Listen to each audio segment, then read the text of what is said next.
Bom, pessoal, na primeira parte que nós tivemos aqui, nós vimos o quê? Nós vimos a formação do tubo digestivo. Nessa segunda parte agora, nós vamos ver onde é que cada alimento vai sofrer a digestão. Quais são os agentes, as substâncias produzidas pelo próprio organismo, onde é que elas vão atuar e o que vai acontecer em cada órgão. Nós vamos ver aqui como é que ocorre a digestão na boca, como é que ocorre a digestão no estômago, como é que ocorre a digestão no intestino delgado e no intestino grosso. E aí sim, para a parte final, que vai a eliminação. E aí, nós também vamos comparar a nossa digestão com a digestão de aves e de ruminantes. Tá certo? Então vamos lá.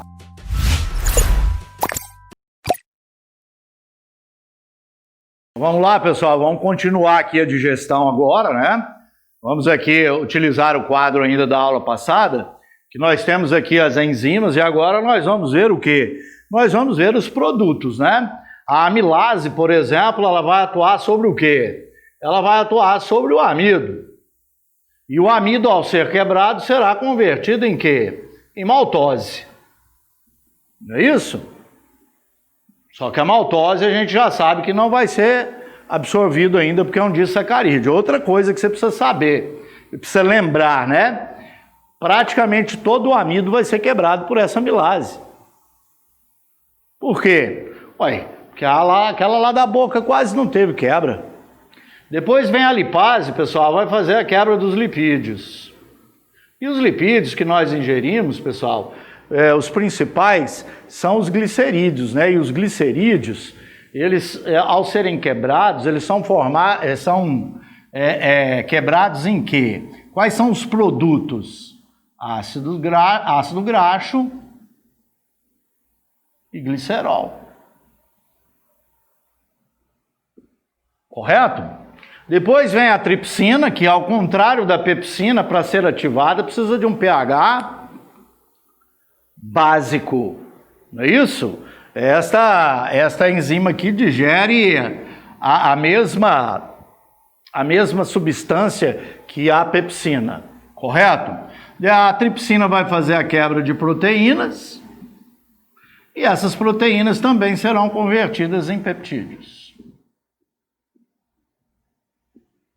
Quimotripsina também faz quebra de proteínas, também serão convertidas em peptídeos. Você vê como é que proteína é importante. E depois nós temos a nuclease, pessoal. A nuclease vai fazer a quebra de quê? A nuclease vai fazer a quebra de ácidos nucleicos. E os ácidos nucleicos, ao serem quebrados, serão convertidos em quê? Em nucleotídeos. Correto? Aí, pessoal, aí entra em ação as enzimas do suco entérico. Não é isso? O que o suco entérico tem de enzima? Peptidase, que vai fazer a quebra dos peptídeos. E agora sim, finalmente esses peptídeos serão convertidos em quê? Eles serão convertidos em aminoácidos. Correto? E agora sim, aminoácido já é um produto final. Maltase vai fazer a quebra das moléculas de maltose, que é o açúcar que nós encontramos principalmente nos cereais, mas normalmente a maltose que é digerida aqui, ela vem da quebra do amido, né, pessoal? E aí, a maltose, ao ser quebrada, será convertida em quê? Em 2 moléculas de glicose. Pois vem a sacarase, vai fazer a quebra da sacarose, que é o açúcar que nós temos em casa e ingerimos praticamente todos os dias, né? A sacarose, ao ser quebrada, será convertida em quê? Em glicose mais frutose. Aí, ó. Beleza? Depois nós temos a lactase, vai fazer a quebra do quê? De lactose. E a lactose, ao ser quebrada, será convertida em quê? Em glicose mais galactose.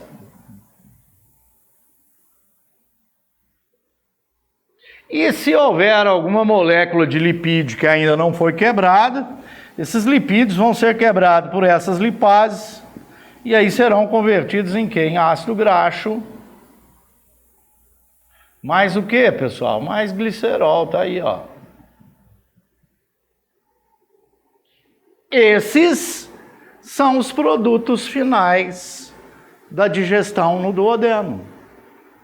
E se no duodeno ocorreu a hidrólise, pessoal, o jejuno e o íleo, que são as duas outras partes do intestino delgado, serão responsáveis pelo quê? Pela absorção. Inclusive, pessoal, esta região aqui é riquíssima em quê? Em microvilosidades. E essas microvilosidades exatamente para quê? Para poder promover esta absorção. Correto? Então, aqui hidrólise, né? Duodeno, hidrólise. Não é isso? Jejuno e íleo, a absorção. Aí, pessoal, tudo aquilo que não foi absorvido no intestino delgado, vai para o intestino grosso. Não é isso? Tem uma válvula que separa o intestino delgado do grosso, que é a válvula iliocecal, e aí então ela vai permitir a passagem dessas substâncias. E aí, esses alimentos que ainda podemos falar que são alimentos, eles vão para o intestino grosso. Aí vai chegar no seco, depois vai para o colo, depois vai no reto. E aí então, nós temos que saber o que é que vai acontecer no intestino grosso. Correto? Então a gente volta para cá, rapidão aqui, ó. Nem precisamos de todo o quadro para saber o que é que ocorre, pessoal, no intestino grosso. O intestino grosso, pessoal, ele é responsável pelo quê? O intestino grosso, pessoal, nele deve ocorrer reabsorção de água,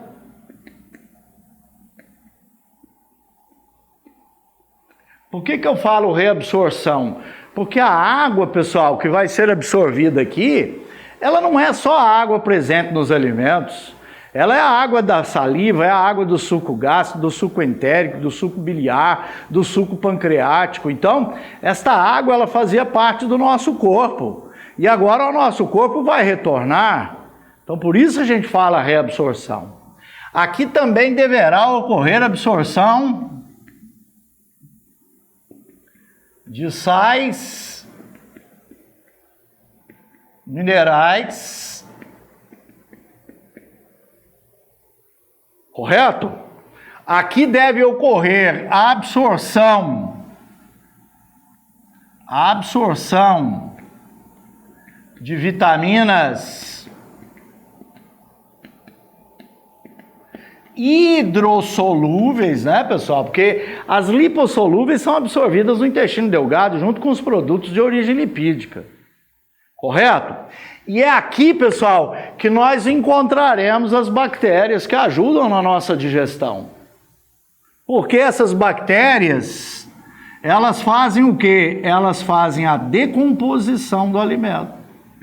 Inclusive, elas são importantes, pessoal, porque nesta decomposição, elas produzem uma vitamina muito importante para o nosso organismo, que é a vitamina K. Que é a vitamina que atua lá no processo de coagulação sanguínea, por isso uma vitamina anti-hemorrágica. Não é isso? E depois dessa decomposição, nós teremos a formação de quem? Das fezes. Não é isso? Então as fezes, elas se formam já lá no final do colo e depois, através do reto, elas serão eliminadas, porque no final do reto também existe uma válvula, né? Um músculo circular que nós chamamos de esfíncter anal. É por lá, então, que as fezes serão eliminadas, fechando, então, a nossa digestão. Correto? Então, o intestino grosso, pessoal, ele não é um local onde ocorre a ação de enzimas. A ação de enzimas no nosso organismo, no nosso tubo digestivo, só tem 3 locais. Boca, que é onde atua a pepsina, no estômago e no intestino delgado. E é só. Né? Não tem enzima na faringe, não tem enzima no esôfago, né? Não tem no intestino grosso também não. Tá certo? Beleza? Então, essas são as enzimas, isso aqui é o que é mais importante você saber. E também saber os pHs, né, pessoal? Qual o pH da boca? Neutro. Levemente ácido, 6,8. Qual o pH do estômago em digestão? Em torno de 2,5. Qual o pH do intestino delgado em digestão? Fica entre 8 e 9, de 8 a 10, mais ou menos ali por volta de 9. E cada enzima você sabe muito bem que atua num pH específico. Certo? Beleza? Agora, como eu disse a vocês, o que nós temos que fazer aqui também? Nós temos que comparar a digestão humana com a digestão de quem? Com a digestão de ruminantes e a digestão de aves. Não é isso? Existem algumas diferenças. Vamos primeiro para os ruminantes, né? Tá aqui, ó, um ruminante. Colocou aqui um bode, né? Para mostrar aqui, né? Mas aí nós temos o boi, também é um ruminante, né? Nós temos a girafa, o camelo, todos são ruminantes. Né? O cavalo não é ruminante, depois a gente pode falar por quê. Bom, um animal ele é chamado de ruminante porque ele tem rumen. Né? Então, a primeira diferença que existe entre o tubo digestivo de um ruminante e o nosso é o tamanho, pessoal. O tubo digestivo de um ruminante é maior. Por que ele tem que ser maior? Porque os alimentos que eles ingerem são ricos em celulose. E a celulose leva um bom tempo para ser digerida. Correto? Então vamos lá. Quando um ruminante, ó, presta atenção. Quando um ruminante ele ingere o alimento, o percurso continua o mesmo. Boca, faringe, né? Depois vai para o esôfago e vai lá para o estômago. Mas o estômago de um ruminante, ele tem 4 câmaras. O nosso tem uma só. Quais são essas câmaras? Rumen, retículo, omaso e abomaso. Rumen na ordem. Rumen, retículo, omaso e abomaso. Correto? E você tem que saber o que acontece em cada um desses compartimentos. Então, primeiramente, aqui, ó, pessoal, que o alimento ingerido, ele vai primeiro para onde? Ele vai para o rumen. No rumen é que estão os micro-organismos que fazem a digestão da celulose. Correto? Digeriu ou está digerindo a celulose, não cabe todo no rumen, uma parte também vem para o retículo. Depois que a celulose é digerida, o animal regurgita o alimento, ele vem para a boca, aí ele vai ruminar. Vai fazer isso aqui com o alimento. Ruminou, deglute de novo. Só que aí, pessoal, o alimento já vai diretamente para onde? Para o omaso. Ah, mas como é que o alimento sabe que ele tem que ir por um caminho e não por outro? É a consistência do alimento. Se ele tiver mais sólido, vai para o rumen. Se ele tiver mais líquido, vai para o omaso. O que vai ocorrer no omaso? Uma pequena ação mecânica do alimento. Pequena reabsorção de água. E o que vai ocorrer no abomaso? Basicamente, o que ocorre no abomaso de um ruminante é a mesma coisa que ocorre no nosso. Correto? Então a diferença básica aqui é que eles têm 4 câmaras e eles têm uma câmara para 2 câmaras, na verdade, para digerir celulose. Nós não temos. Por isso é que nós não conseguimos digerir celulose.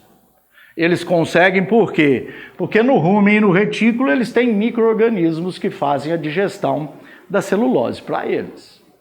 Correto? Esta é a digestão de ruminantes. Correto? Depois nós temos aqui a digestão em quem, pessoal? Nós temos a digestão em aves. O tubo digestivo das aves também é um pouco diferente do nosso, né, pessoal? O tubo digestivo das aves, ele tem uma diferença grande porque a ave não tem estômago verdadeiro. e na boca também não tem dentes, não é isso? E os alimentos que as aves ingerem normalmente são alimentos bastante sólidos, né? Então tá aqui, pessoal, quando a ave ingere o alimento, ele desce o esôfago e vai passar por onde? Pela primeira dilatação do esôfago, que é o papo. Para que serve o papo? Os papos servem para armazenar o alimento. Enquanto armazena, produz um líquido muito parecido com a saliva, que vai umedecer. Depois vai passar por uma outra cavidade do esôfago, que é o proventrículo, que é onde o alimento vai sofrer a ação química, correto? Que vai ajudar a digerir um pouco esse alimento, amolecer, né? Aí o alimento sai do proventrículo e passa por onde? Passa pela moela. E o que vai ocorrer na moela? Na moela vai ocorrer a trituração do alimento. É lá que ele vai ser triturado. Lá dentro está cheio de pedras, né, grãos de areia, que as aves ingerem exatamente para poder fazer essa trituração. Aí depois que aconteceu isso aqui, triturou, para onde que o alimento vai? Aí ele vai lá para o intestino delgado. O que ocorre no intestino delgado das aves? Basicamente o mesmo que ocorre no nosso. Absorção, quebra, hidrólise, absorção. Aí depois vai para o intestino grosso, que é onde ocorrerá a formação das fezes. Lembrando que o intestino grosso das aves é extremamente reduzido. E por que ele é extremamente reduzido? Para que a ave não tenha condição de armazenar fezes. Porque se ela armazenar fezes, ela vai ficar mais pesada. E isso dificulta bastante o voo. A outra diferença é que o tubo digestivo delas termina em cloaca, né, pessoal? Que é uma cavidade onde termina o excretor, o digestório e também o reprodutor.